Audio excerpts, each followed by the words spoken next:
देख भाई, ये हमारी 3 तरह की है केमिस्ट्री, फिजिकल, इनऑर्गेनिक, ऑर्गेनिक। और तीनों केमिस्ट्री बिल्कुल अलग-अलग अप्रोच लेके आती हैं। अलग-अलग तरह के क्वेश्चन आते हैं, अलग-अलग तरीके से आपको पढ़ना पड़ता है। और इसका सॉल्यूशन क्या है? इसका सबसे बढ़िया सॉल्यूशन है ये पिरामिड की स्कीम। पिरामिड स्कीम क्या है कि सबसे पहले तो अपना बेस स्ट्रॉन्ग कर, स्टेप वाइज चल एंड देन आप इसके टॉप पे पहुंच सकते हो।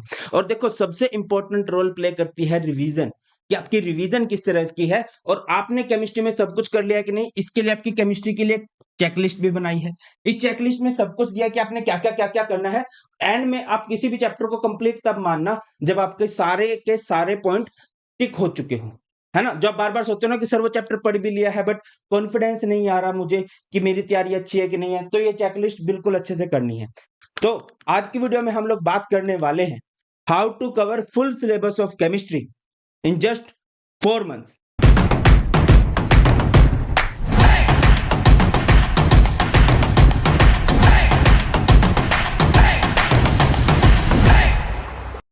हेलो माय डियर स्टूडेंट्स, तो आज की वीडियो में हम लोग बात करने वाले हैं how to cover full chemistry in just 4 months।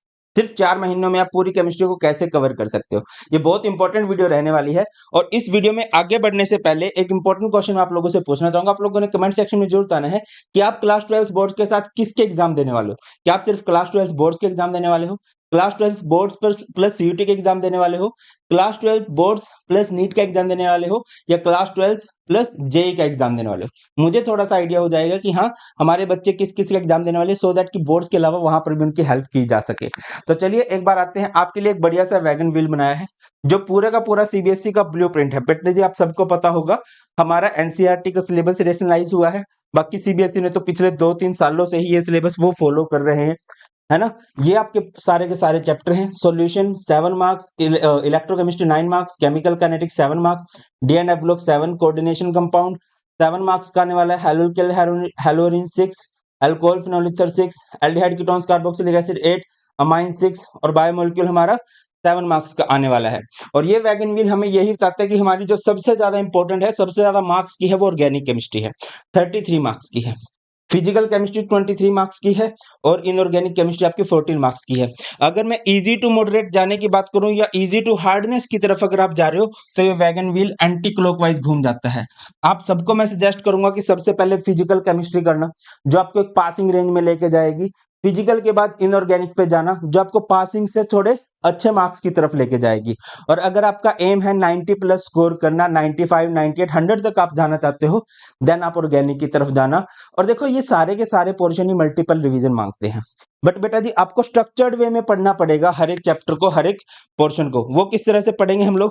देखिए, ये आपके पास एक पिरामिड है। जैसे कि मैंने बोला कि पिरामिड में आप लोगों को क्या करना चाहिए, सबसे पहले अपना बेस स्ट्रॉन्ग करना चाहिए, ठीक है ना। तो बेस स्ट्रॉन्ग करने के लिए आप लोग क्या करने वाले हो, आपको हर एक चैप्टर के बढ़िया वाले कलर्ड डिजिटल नोट्स दे रखे हैं, टोटली फ्री ऑफ कॉस्ट है। उनका प्रिंट आउट निकलवा लो। शॉर्ट नोट्स भी दे रखे हैं, सारे के सारे टेलीग्राम ग्रुप पर फ्री ऑफ कॉस्ट अपलोडेड है।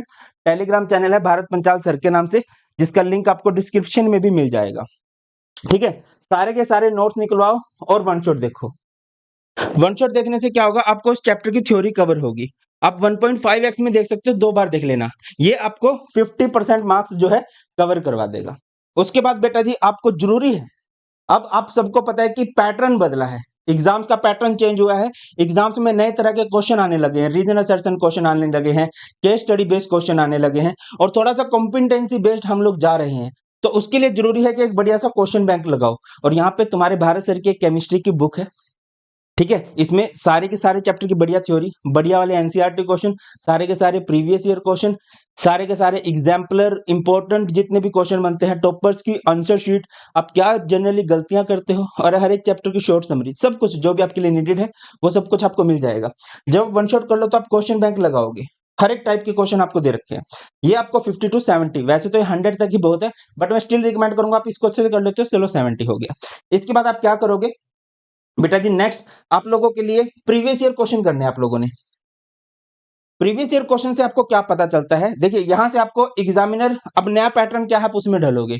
इसमें क्या होगा, जब आप प्रीवियस ईयर क्वेश्चन लगाने लगोगे, वो भी अगेन उस बुक में दे रखे हैं, बुक का लिंक डिस्क्रिप्शन मिल जाएगा, या फिर सर्च कर सकते हो chemistry question bank by Bharat Panchal. Come to the point, previous year question से आप एग्जामिनर का माइंड पढ़ पाते हो कि हाँ, एग्जामिनर किस टॉपिक को इंपॉर्टेंट मानता है।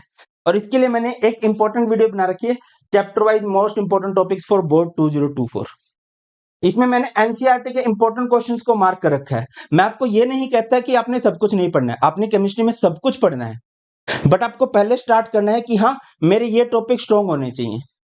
ठीक है, आपको उन टॉपिक्स को पहचानना पड़ेगा, वो आपको उस वीडियो में मिल जाएंगे, ये आपको 90% तक लेके जाएगा। और इसके बाद एनसीईआरटी की ही तरफ से एक बुक रिकमेंड की गई है जिसे हम बोलते हैं एनसीईआरटी एग्जाम्पलर। एनसीईआरटी एग्जाम्पलर में क्या है, आपको हर एक चैप्टर के एमसीक्यूज दे रखे हैं, 30-30, 40-40 एमसीक्यू है, उनको आपने अच्छे से लगा लेना है। और बेटा जी जब आप इस पिरामिड के यहाँ पर पहुंच जाते हो तो हाँ आप 95 to 100 तक स्कोर करने के लिए भी एलिजिबल हो जाते हो। रिपीट कर रहा हूँ, वन शॉट और नोट से चैप्टर की थ्योरी को कवर करोगे। क्वेश्चन बैंक में हर एक टाइप का क्वेश्चन है, ये आपको कहां तक लेके चला जाएगा, 70 to 80%। फिर आप सारे के सारे previous year question, previous year में आपको एक भी क्वेश्चन छोड़ना नहीं है, एक सिंगल क्वेश्चन भी प्रीवियस ईयर में आप स्किप नहीं कर सकते, हर एक प्रीवियस ईयर क्वेश्चन करना है, इंपॉर्टेंट एनसीईआरटी लगा लेना। ठीक है, और बिल्कुल लास्ट में आप एनसीईआरटी एग्जाम्पलर, और हाँ अगर आपके पास टाइम बचता है एनसीईआरटी रीडिंग। अच्छा, बहुत सारे बच्चों का मेरे पास क्वेश्चन ये आता है कि सर हम वन शॉट देखें या फिर डिटेल्ड लेक्चर देखें जिसमें एक पार्ट को 1-1.5 घंटे में एक्सप्लेन कर रखा है और ऐसे ऐसे 10 पार्ट है, तो आपका 12 से 15 घंटे में चैप्टर होगा। देखिए बुराई किसी में नहीं है, आज यूट्यूब पर डाटा एक्सेस में है, आपको देखना है कि हमारे लिए यूजफुल क्या है। देखो बेटा, वन शॉट में क्या है, जनरली जब टीचर वन शॉट बनाते हो टू द पॉइंट बातें होती हैं जो बोर्ड्स के लिए मोर देन इनफ होती हैं। बोर्ड में आप लिख के आओगे क्या, क्वेश्चन आंसर, तो आपको क्वेश्चन आंसर की प्रैक्टिस ज्यादा से ज्यादा करनी है। अब क्वेश्चन आंसर की प्रैक्टिस कहां से, प्रीवियस ईयर से, क्वेश्चन बैंक से, यहां से आप कर पाओगे, ये आपको करना है। और आपको करवा भी रखा है, मैं आपको 30 डायमंड क्वेश्चन हर एक चैप्टर के करा रहा हूं, और हर एक चैप्टर के प्रीवियस ईयर क्वेश्चन जो है ऑलरेडी अपलोडेड है। आगे आ जाओ बेटा जी, जब भी आप किसी भी चैप्टर को देखो, बहुत सारे बच्चों को होगा कि सर मैंने सॉल्यूशन पढ़ लिया है बट मुझे कॉन्फिडेंस नहीं आ रहा, तो क्या है, सॉल्यूशन का वन शॉट आपने देख लिया तो हाँ वन इस पे टिक लगा लो, मैंने वन शॉट इसका देख लिया है। नोट्स, हाँ मैंने इसके नोट्स कवर कर लिए हैं। मैंने इसके क्वेश्चन बैंक के सारे क्वेश्चन मैंने लगा लिए हैं। इसके बाद प्रीवियस ईयर क्वेश्चन मैंने लगा लिया है, एनसीईआरटी रीडिंग कर ली थी, एनसीईआरटी के जो इंपॉर्टेंट क्वेश्चन सर ने बताए हैं वो भी मैंने कर लिए। जब इतने सारे टिक लगा लोगे ना, तब आप कर दोगे कि ये चैप्टर मेरा डन है, और यहाँ पर जितने भी मार्क्स का चैप्टर है स्टार्टिंग में लिखा हुआ है कि हाँ 7 मार्क्स का चैप्टर है, 7 मार्क्स यहाँ पर आपके पक्के हो जाते हैं। आगे आ जाइए, नेक्स्ट बात करते हैं इस चेकलिस्ट, ये चेकलिस्ट भी आपको कहां से मिल जाएगी, टेलीग्राम चैनल से मिल जाएगी, है चेकलिस्ट फॉर केमिस्ट्री, वहां पर आप लोग देख सकते हो। अब बहुत बड़ा क्वेश्चन आता है कि सर हमारा टाइम बहुत वेस्ट होता है, हम स्कूल में जाते हैं, हम ऑनलाइन कोचिंग पे जाते हैं, ऑफलाइन कोचिंग पे जाते हैं। देखो यार ये आपके ऊपर है, आप जहां मर्जी जाओ, मेन तो यह है कि पढ़ना है, अच्छे सिलेबस कंप्लीट करना है, बट आपके मार्क्स, टीचर जो पढ़ा रहा है, देखिए एक टीचर का आपकी सक्सेस में जो रोल होगा ना, वो 10 to 15% होगा, 80 to 85% कह लीजिए, 85 to 90% जो है वो आपके खुद के एफर्ट्स हैं। आपकी सेल्फ स्टडी बहुत मैटर करती है। जितनी देर आप एक स्कूल में पढ़ रहे हो, आप एक ट्यूशन पे पढ़ रहे हो, आप एक ऑनलाइन क्लास में पढ़ रहे हो, उतनी देर आपको खुद से भी पढ़ना पड़ेगा। वो डाटा जो सर ने आपको दिया है वो रिटेन करने के लिए उसको बार बार खुद से रिवाइज करना पड़ेगा। तो बेटा जी मैं हमेशा बोलता हूँ, अच्छा एक तो ना आपको अपनी एफिशिएंसी देखनी पड़ेगी, हर एक की अलग अलग होती है एफिशिएंसी। किसी का माइंड शाम को ज्यादा एक्टिव होता है, किसी का सुबह को ज्यादा एक्टिव होता है, वो आप देखो कि कब ज्यादा एक्टिव होता है। बाकी बेटा आप टाइम टेबल बनाओ स्लोट वाला, सबसे बेस्ट टाइम टेबल कौन सा होता है पढ़ने के लिए, स्लोट वाला टाइम टेबल होता है। स्लोट वाला टाइम टेबल क्या है, स्लोट 1, स्लोट 2 एंड स्लोट 3। जैसे ही आप उठते हो, जो पहला 1 घंटा होता है ना, वो गोल्डन आवर होता है। उसके अंदर जो भी आपका मुश्किल सब्जेक्ट है उसको आप पढ़ने वाले हो, किसी भी टाइम उठो। अब इसमें मैंने ये नहीं रखा 6 बजे उठ रहे हो, 6:30 बजे उठ रहे हो, जब भी उठ रहे हो, पहला 1 घंटा गोल्डन आवर है, उसमें पढ़ो। फिर दोपहर को आप स्कूल से आओगे या इवनिंग में खेल के आओगे, या आपका स्लोट 2 है, यहां पर आप सेकंड सब्जेक्ट लगाओगे इवनिंग में। और रात को सोते टाइम जो आपको इजी सब्जेक्ट लगते हैं, है ना, वो आप इस टाइम पढ़ने वाले हो, है ना, क्योंकि जो आपका फेवरेट भी सब्जेक्ट है ये आपका नाइट का होगा। और बेटा जो आपका पीसीएम है, जो आपका पीसीबी है, वो आपने रेगुलर बेसिस पे करना है। और जो आपके ये कह लीजिए लेस इंपॉर्टेंट सब्जेक्ट है, जिनको आप वंस इन अ वीक करके भी काम चला सकते हो, जैसे कि इंग्लिश हो गया, फिजिकल एजुकेशन हो गया, उनको आप वंस इन अ वीक पढ़ सकते हो। बट जो आपके मेजर सब्जेक्ट हैं उनको आप डेली की डेली पढ़ने वाले हो। क्लियर होती है बात, और यही टाइम टेबल आप फॉलो करोगे, देखोगे कि अच्छे मार्क्स आने लगेंगे। अब एक टॉपर को और एक एवरेज स्टूडेंट को जो चीज सबसे ज्यादा अलग करती है ना, वो करती है रिवीजन। सिलेबस लगभग सारे कंप्लीट कर लेंगे, वन शॉट लगभग सभी को मिल ही जाएंगे, ऐसा नहीं है। है ना? हज़ारों चैनल हैं, हज़ारों तरह के वन शॉट बने हुए हैं, तो एक बार सिलेबस सभी कंप्लीट कर लेंगे। जो एक टॉपर को और एक एवरेज स्टूडेंट को अलग करेगी वो है मल्टीपल रिवीजन। सिर्फ एक बार सिलेबस पढ़ा हुआ अगर आप पढ़ते हो ना बेटा, तो आप ऑब्जर्व करोगे कि लगभग थर्ड डे जो है आपको पास उसका सिर्फ 50% डाटा रह जाता है। जब आप उसको सेकंड टाइम रिव्यू करते हो, पहली बार पढ़ा, फिर उसने आपने उसको रिवाइज किया, तो आप क्या देखते हो लगभग 7 दिनों तक।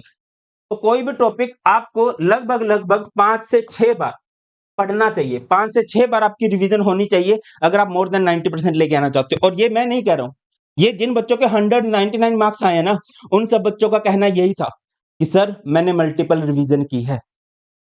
बेटा सारे सोर्सेज आपको डिस्क्रिप्शन में मिल जाएंगे, चाहे वन शॉट बोल रहे हो, चाहे प्रीवियस ईयर क्वेश्चन बोल रहे हो, चाहे बुक्स बोल रहे हो, कुछ भी, सब कुछ अवेलेबल है। बस अब आपके पढ़ने की देरी है। अच्छे से पढ़ना स्टार्ट करो और कुछ भी नीडेड है मुझे कमेंट सेक्शन में बता देना। और लास्ट में हैंड फोल्डेड रिक्वेस्ट है, वीडियो को लाइक करना या ना करना इट्स ऑन यू, बट इसको अपने फ्रेंड के पास जरूर शेयर कर देना सो दैट कि उसकी भी हेल्प हो सके। और बहुत जल्द हमारे चैनल पर नए वाले वन शॉट आने वाले हैं जिसमें बहुत सारे बच्चों ने डिमांड की है कि सर अब आप खड़े होकर वीडियो बनाओ, बोर्ड पे वीडियो बनाओ, तो आपकी उस डिमांड को मान लिया गया है। और इसमें कितने खुश हो कमेंट सेक्शन में जरूर बताना। बहुत जल्द मिलते हैं। God bless you all. Please take care. जय हिंद।